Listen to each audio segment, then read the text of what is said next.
ఎంతగానో కన్నీరు మున్నీరు అవుతున్న విజువల్స్ కూడా మనం ఇప్పుడు మమ్మల్ని ఇంటి తగలబెట్టేయండి. ఒకరోజు ఎప్పటికైనా సచ్చేదే, ఎప్పటికైనా సచ్చేదే. ఒకరోజు ఇంటి తగలబెట్టేయండి నన్ను.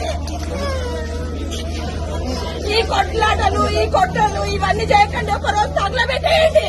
ప్రాణం మీద నాకు ఆశ లేదు. ఎప్పటికైనా సచ్చేదే.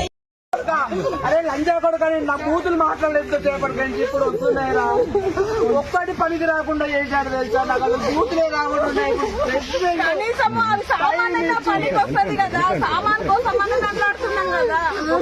ప్రెగ్నెంట్ మీరు ఏం కాపాడతారు? మీరు ఏం రాష్ట్రం మీది? కాపాడడం కోసం చేస్తున్నానని అంటున్నారు. ఇది ప్రజల క్షేమం కోరే